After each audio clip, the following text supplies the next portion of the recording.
April 26, the first fatal accident in the history of Southwest Airlines has pushed bookings down as the nation's most popular domestic carrier tries to repair damage to its reputation and expedite inspections of virtually its entire fleet of planes.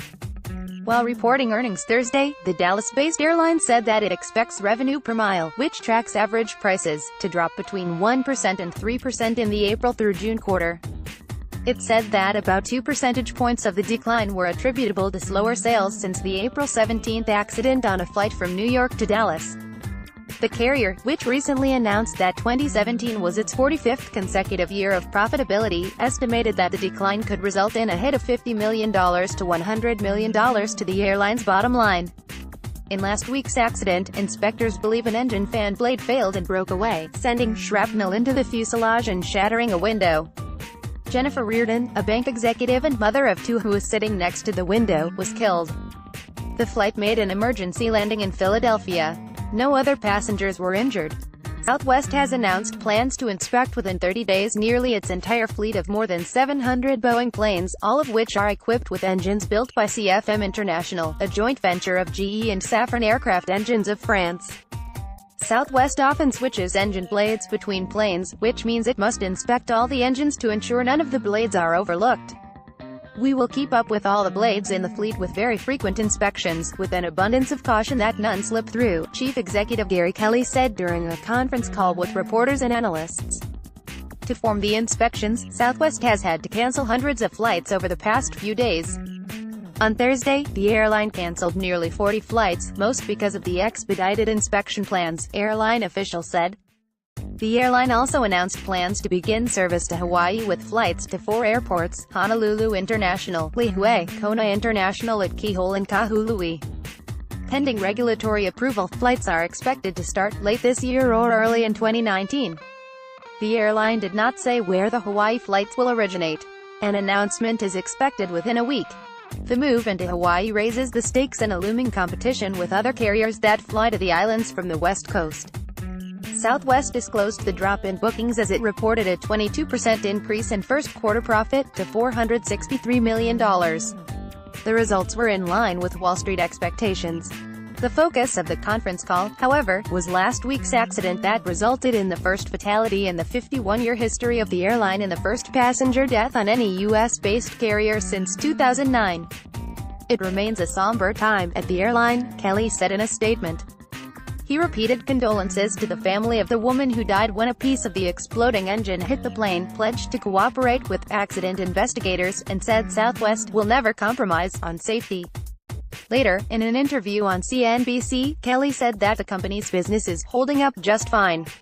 "A little bit of softness is to be expected," he said, in noting that the airline had pulled all marketing following the crash. "We will get back on track. We've got very little debt. We've got a lot of cash. We've got a lot of liquidity." He also gave an update on inspections the airline is conducting of its fleet following an order last week by the Federal Aviation Administration that airlines inspect the same model of engine that failed, likely due to a fan blade's metal fatigue. The order only applies to older CFM56 engines while Southwest is inspecting its entire fleet. Kelly said that the airline has already finished inspections of 80% of its fleet, and is on a schedule to conduct such inspections every 18 months.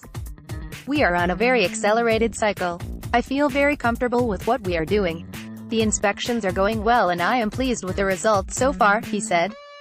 Southwest also said it will lease coveted takeoff and landing slots at LaGuardia Airport in New York and Washington Reagan National Airport just outside the nation's capital from Alaska Airlines, allowing it to expand at 2 airports that are essentially full.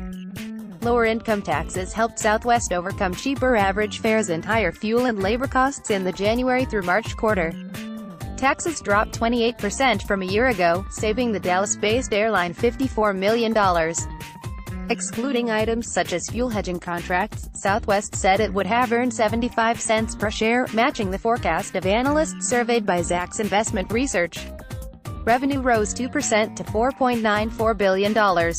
That was a Southwest record for the first quarter, but it fell short of the $5.02 billion that analysts in the Zacks survey had expected. Southwest boosted revenue despite a drop of nearly 5% in the average one-way fare, to $146.33, reflecting slightly short trips and competition on key routes. However, the airline carried 6% more passengers, and the average flight was fuller. 81.5% of seats were sold, compared with 79.9% a year earlier. Labor costs rose 5% and fuel costs grew 6%. But Southwest said second quarter cost increases would be modest, even with possible pay raises for mechanics and what it termed a preliminary estimate of expenses related to the fatal accident. Southwest did not give a figure for those. Southwest shares have fallen 18% since the beginning of the year, while the stock has fallen roughly 6% in the last 12 months. Shares closed down 54 cents, or 1%, to $53.30 on Thursday. The Associated Press contributed to this report. Updates, 2:10 p.m. This article was updated with Southwest's closing stock price. 12:15 p.m. This article was updated with more details on the accident and the airline's plans to add Hawaii as a destination. This article was originally published at 7:15 a.m. See 2018 The Los Angeles Times. Visit the Los Angeles Times at www.latimes.com. Distributed by Tribune Content Agency, LLC.